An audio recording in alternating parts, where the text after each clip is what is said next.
Sungguh, sebab baunya adalah kejijikan bagiku. Kalau kamu merayakan bulan baru dan Sabat, atau mengadakan pertemuan-pertemuan, aku tidak tahan melihatnya, karena perayaanmu itu penuh kejahatan. Seolah-olah mereka menunjukkan nilai spiritualnya, keagamaannya dengan menggelar pertemuan-pertemuan rohani. Tetapi firman Tuhan berkata, aku tidak tahan melihatnya, karena perayaanmu itu penuh kejahatan. Mungkinkah itu gambaran saudara, gambaran saya yang harus bertobat saat ini? Perayaan-perayaan bulan barumu dan pertemuan-pertemuan yang tetap, aku benci melihatnya. Semuanya itu menjadi beban bagiku. Aku telah payah menanggungnya. Apabila kamu menadahkan tanganmu untuk berdoa, aku memalingkan mukaku. Bahkan sekalipun kamu berkali-kali berdoa, aku tidak akan mendengarkannya, sebab tanganmu penuh dengan darah kejahatan. Ada satu perintah firman Tuhan yang indah, mungkin bagi saya, mungkin bagi saudara saat ini. Yesaya 1:16. Basuhlah, bersihkanlah dirimu, jauhkanlah perbuatan-perbuatanmu yang jahat dari depan mataku. Berhentilah berbuat jahat, belajarlah berbuat baik, usahakanlah keadilan, kendalikanlah orang kejam, belalah hak anak-anak yatim, perjuangkanlah perkara janda-janda. Marilah, baiklah kita berperkara, firman Tuhan. Sekalipun dosamu merah seperti kirmisi, akan menjadi putih seperti salju. Sekalipun berwarna merah seperti kain kesumba, akan menjadi putih seperti bulu domba. Perhatikan anugerah Tuhan yang memanggil saudara kembali untuk minta ampun, bertobat, meninggalkan kejahatan saudara sebagai orang Kristen, sebagai orang beragama, sebagai orang yang seolah-olah menonjolkan bahwa saudara adalah orang yang patut dihormati, disegani. Tetapi jikalau perbuatan saudara penuh darah kejahatan, saudara, Tuhan memalingkan muka. Dan Tuhan memanggil saudara untuk bertobat saat ini. Dan Tuhan akan mengampuni, akan memberikan masa depan yang baru. Jika kamu menurut dan mau mendengar, maka kamu akan memakan hasil baik dari negeri itu. Tetapi jika kamu melawan dan memberontak, maka kamu akan dimakan oleh pedang. Sungguh Tuhan yang mengucapkannya. Kembali saudara saat ini, jika firman Tuhan ini berbicara kepada saudara, piala satu, saudara boleh lebih diteguhkan imannya. Yesus yang mana yang saudara sebetulnya saat ini imani? Yesus yang ada di Alkitab, yang saudara perlu baca, yang saudara juga perlu minta pertolongan Roh Kudus, bukan hanya untuk mengerti, tetapi untuk hidup menjadi satu firman Tuhan dan diri saya dan diri saudara, yang boleh memancarkan buah kekristenan.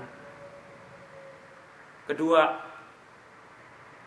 dari situ saya dan saudara akan diberikan keyakinan yang kokoh, karena kita tahu saudara, tidak ada jalan keselamatan yang lain manusia akan beroleh keselamatan, hanya di dalam Yesus Kristus itu sendiri. Tidak ada jalan lain.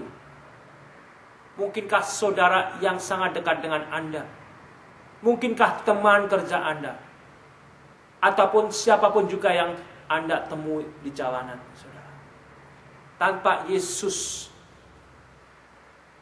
mereka akan mati terhilang. menunggu penghukuman.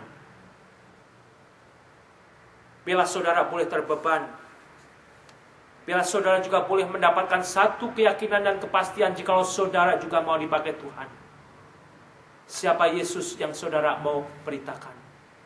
Bukan Yesus komersial, tetapi Yesus yang sudah mengasihi saya dan saudara. Yesus yang mau menjangkau manusia lain yang saat ini terhilang, yang hidup di dalam kegelapan. Dan yang terakhir, jika saudara hidup di dalam kegelapan, dalam dosa, kejahatan sebagai orang Kristen, saudara harus bertobat. Saya harus bertobat. Atau firman Tuhan sudah berkata, segala apa yang dilihat oleh manusia, yang bisa dipuja oleh manusia, Allah telah memalingkan telinganya. Bertobatlah. Tuhan akan memberikan satu masa depan yang baru, yang indah. Kita tidak memiliki banyak waktu lagi untuk melanjutkan di ayat 17. Hanya dengan singkat, yang nanti kita akan lanjutkan pada pertemuan berikutnya. Sebab di dalamnya nyata kebenaran Allah yang bertolak dari iman dan memimpin kepada iman, seperti ada tertulis, orang benar akan hidup oleh iman. Keselamatan itu, saudara, hanyalah anugerah semata, yang tidak bisa saudara bayar dengan uang saudara, yang tidak bisa saudara peroleh dengan perbuatan baik saudara, yang tidak dapat saudara temukan dengan saudara melakukan hukum Taurat. Hanya di dalam anugerah saudara boleh terima dengan cuma-cuma. Efesus 2 ayat 8, 9, 10 berkata, sebab karena kasih karunia kamu diselamatkan oleh iman. Itu bukan hasil usahamu, tetapi pemberian Allah. Itu bukan hasil pekerjaanmu. Jangan ada orang yang memegahkan diri. Karena kita ini buatan Allah, diciptakan dalam Kristus Yesus untuk melakukan pekerjaan baik yang dipersiapkan Allah sebelumnya. Ia mau supaya kita hidup di dalamnya. Jika saat ini saudara bersedia menerima keselamatan, jika saat ini saudara mau bertobat untuk damai sejahtera Kristus kembali, jangan tinggalkan. Ambil itu saudara. Mungkin harta korupsi saudara begitu mengikat. Kekayaan saudara hasil daripada kejahatan begitu mengikat. Itu pekerjaan si iblis. Itu pekerjaan si jahat, yang akan membuat saudara doom selamanya. Lepaskan itu. Anugerah pengampunan Yesus dan kehidupan baru di dalam Kristus Yesus akan memberikan rencana yang indah untuk masa depan saudara.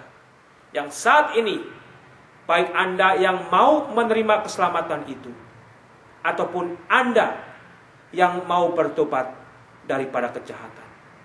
Sehingga di masa Natal ini kembali saudara, damai sejahtera Kristus boleh memenuhi luar dan dalam.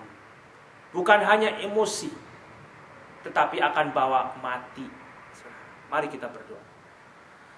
Bapa, terima kasih jikalau anugerah Injil-Mu boleh kami baca, boleh kami coba mengerti, dan biarlah ini juga boleh menjadi satu bagian yang hidup.